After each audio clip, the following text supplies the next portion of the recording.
Welcome to the Westside Personalized Podcast, where real educators share their classroom-tested, learner-approved personalization practices. I'm your host, Andrew Easton. I hope you enjoyed today's discussion and are able to find a few valuable takeaways from the podcast. And so without further ado, let's go to the pod! I'm excited today to hang out with Lindsay Jagels here a couple months actually, so it's been a little bit of time getting back to the lesson I got a chance to observe, but after spending an entire class period and seeing how she runs her math lessons in her 6th grade class, I'm looking forward to getting a chance to do this really different, I guess, technique for us, and that's have a little audio conversation about the lesson as it's playing out for you that are getting a chance to view this. And so, Lindsay, thank you so much for letting us bring 3 cameras into your classroom and be a hot mess with all that. And is there any kind of just like general info, kind of your year's experience in the district and teaching in 6th grade? And I mean, you're what, like a second year teacher? No. Third. It is my 15th year teaching, and our math blocks, now that they're 80 minutes, I really needed to find a way to fill that time but make it meaningful time and not have a lot of seat work and have kids up and about and really focus on those kids learning those core indicators.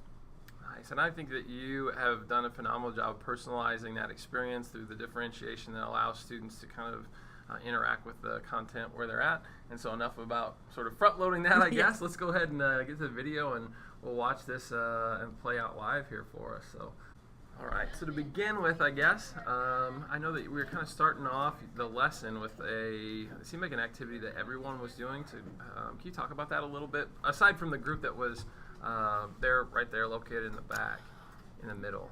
Right now what we're doing is we're getting organized. I have 6 kids who do a completely different curriculum. They're in pre-algebra as I am teaching my other 15 students math. So right now, as we're transitioning, the kids who take 6th grade math are doing their DSR just as everyone is organizing themselves and getting ready for the lesson. Okay, what's a DSR? A daily spiral review. It reviews the math concepts that they have learned previously. Okay, now in what way does this sort of feed into the current lesson, or is it something just as a recap, revisit? It's a revisit. Okay. Sometimes there are problems that were the day before in that lesson, but primarily it's stuff they've learned and it's just technically a review. Great. And I know on this, with that portion of your class, it seemed like it was fairly routine. You came in and said, hey, get your DSR out. Boom. Everybody just got to work. So that's really great. What sort of drives these students here in the back, the group that are working independently? Dr. Spady puts together lessons and checklists for them to do, and I just monitor them as they're working through that, making sure they're staying on task. But it is completely independent work. Okay, and that's through our EY initiative, Yes. right? Are they all at different stages in their progress through Yes. the materials that she provides? Yes. Okay. And she daily emails, she has them email them daily of what they've completed. Dr. Spady takes care of the management of their coursework. I just make sure that they're staying on task, using their time wisely. Nice. Okay, once their DSR work is done, then we start to transition to the lesson. I think this is cool that you kind of have this video instruction. What piece is this like through, I guess, or where's this from? This is on the Envision, the online teacher area where every lesson has a video. Okay. And so I usually start with that so kids hear it from the video, and then you will see later that then I teach a portion, and then so they've heard it 2 times from 2 different people. Okay.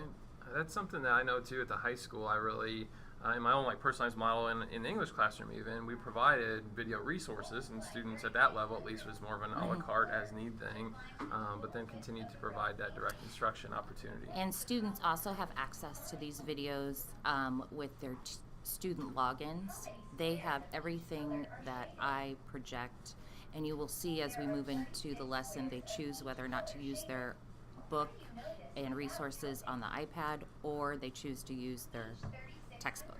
And that's why I did appreciate that whenever I was in the class too, getting a chance to see that you really provide options in the subtleties of what's going on, like that, but also, in the big structural sense too, in the way that you kind of have your groups play out later. And sometimes with personalized learning, I think that everyone thinks that the whole classroom has to feel Montessori the entire time. Right. And I don't think that that's necessarily the case. I think that it is all right for some direct instruction to happen, and I think that this is a time. Would you say is pretty valuable to the students? Like, do they learn Yes. through the video pretty well? Yes, they do learn through the video. Some of them would prefer that I just go straight into the lesson. Just show me how to do it so I know how to do my homework.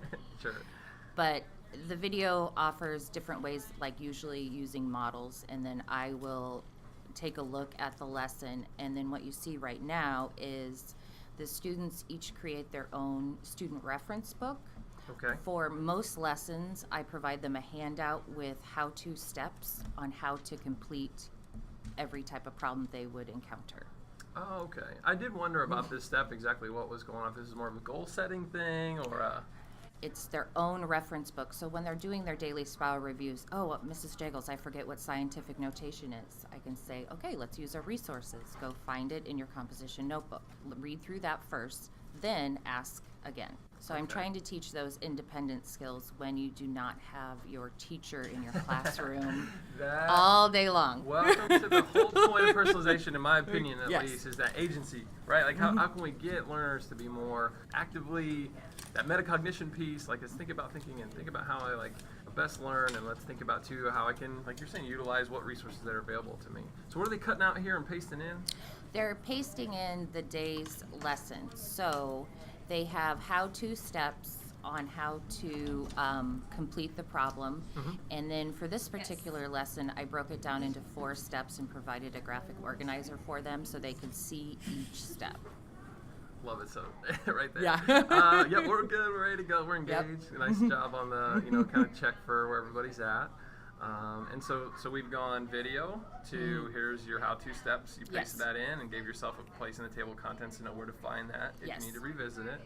And so now you're getting a chance to walk them through what on the board there, if you can remember. I believe it is converting decimals to fractions or fractions to decimals. Okay, and you're just kind of teaching from the sheet they just put into their book. So they have the how-to steps, and then they'll have a model to look back at on how we did that in class in a couple months when they don't remember how to do it. Nice. So they're almost creating their own textbook by the time it's all done, which is pretty cool. And so then what will we be transitioning into next? Now that we have this all set? Will be going into guided practice. Okay. Where out of our textbook, or if they want to choose their iPad, we work through the guided practice problems together. Okay. And it's at this point, I do have kids who I think I have one student who passed out of this lesson. Okay. And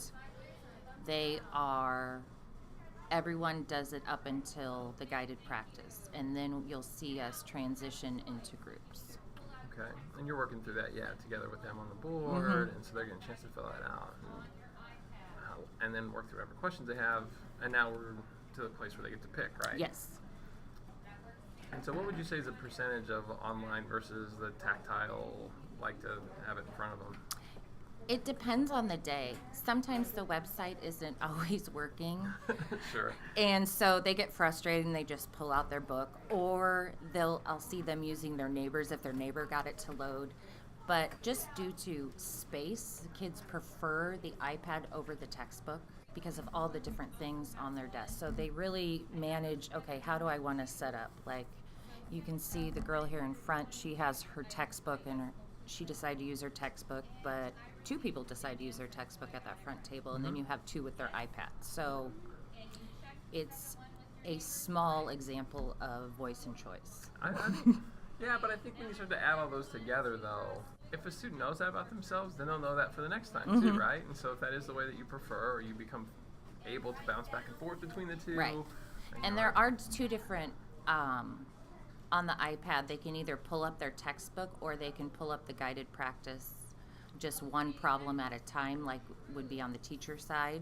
And so I see different uses of that app as well. So where are we at now in the progression here? Are we sort of walking through Right. with the groups and kind of facilitating that? So I'm going back to the to-do list, and now we're going into groups. You skipped ahead on me. Yep, I did. You jumped on me. Yeah. Okay, so I have pre-tested the students, and based on their pre-tested testing scores, okay, then I divide them into 4 groups. The first 3 groups are teacher, game, independent practice, and they rotate through those 3 kind of stations, if you will. And then I have a 4th group that is enrichment, where they do a completely different list menu, where they first do the enrichment iBook that has been created from the EY program that they can get online. They download on their iPad. Okay. And then the 3 groups that are rotating, you start at teacher if the score on your pretest was the lowest, and then game, and then independent practice. So those kids who just missed 1 on the pretest, they're like, I know how to do this skill, let's go. Yeah. And so I can really differentiate, and my groups change daily. One day I'll have someone starting at teacher, one day they'll be at enrichment. So it's really shown me the gaps in some of the kids' learning and where they're at for each unit. Yeah. Well, and what's great about this too is, again, not just the opportunity to play a game or to have a conversation if that's what you prefer or need, but that it's all data driven, right? And that data ultimately then is flexible, is what I love hearing with this too. So it's not like, well, just your general math is here, and so you're locked into this group regardless of your aptitude in this particular facet of math. So that's awesome that you've used data to drive what you're doing, but also been sensitive to the standard by saying. And I hear a lot after I teach the lesson, like, oh, I still remember how to do that now. What group did I go in? They're like, I know this. Yeah, and that's, even at the high school when we would give opportunities to do that, we would pre-test, and we would say for this particular, let's say it's illusion, we're going to do a small group at the front, and you can come and learn more about that. And some people would say, wasn't that negative to be at that group? No, the student knows that they would love to have some support specific to their needs, and it was so powerful to watch students stand up and seek that out, which I thought was really cool. And so I think this kind of has its applicability at a multitude of levels. Right, and I wanted to mention the game when I watched this that's the station that I have the most problems with management, and as you'll see, the kids are not actually playing the game at all times. And so we've really had to kind of go over that multiple times. We've actually, now they get a game tub that has only the pieces they need, because then they become building blocks and those types of things. Sure.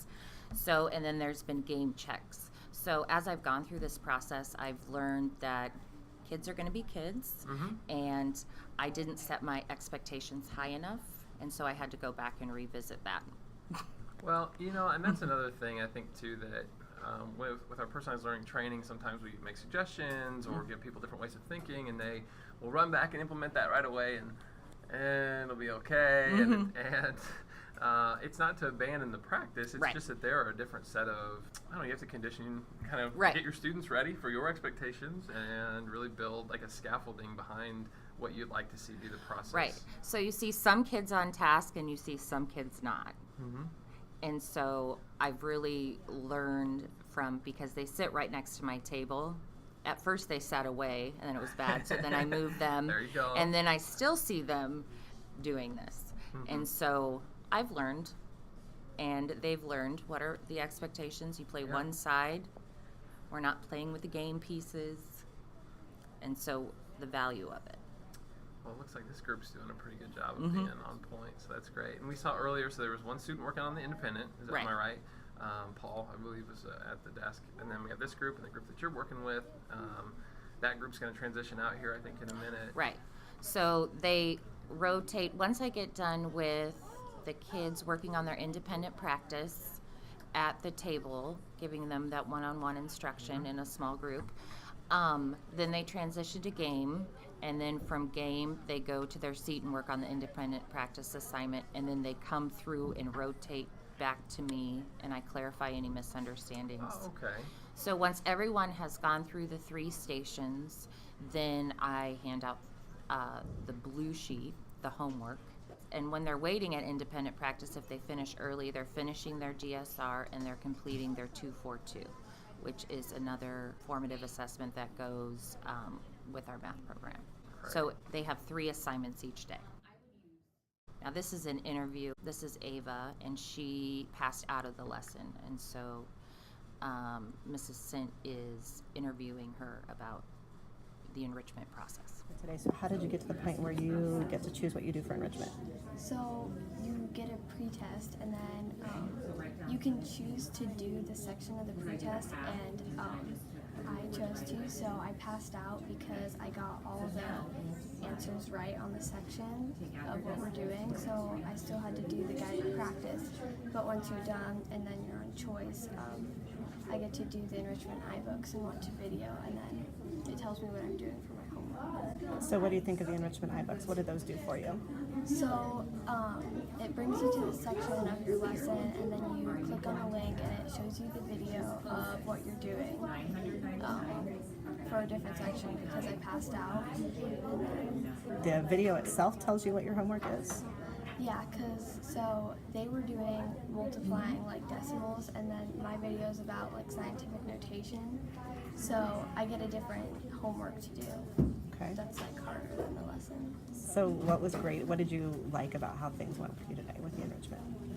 Okay, What so was good I about like it because you just get to watch a video, and then you're done, and then you get to do your homework instead of having to go through all the different sections and like having to do independent practice, game, and so on. So basically your workload, at least as far as that, the daily work is less, but yet you're extending and enriching the concepts that the rest of the class is learning. Yeah, pretty much. Cool. Okay. Thank you for your time. So I want to say thank you for your time today, and thank you for your time then too, and letting us come in and make a little bit of a scene of the class. But you know what? Kids were great. They did an awesome job, and I think this is a fantastic example. So thanks for being willing to share with other teachers. And hopefully this has been a good resource, or will be a good resource for them, along with the resources that we've included right here on the site for anyone that wants to kind of see some of those ways in which you kind of facilitate what goes on in the classroom. But yeah, it was a lot of fun. Thank you. Thank you.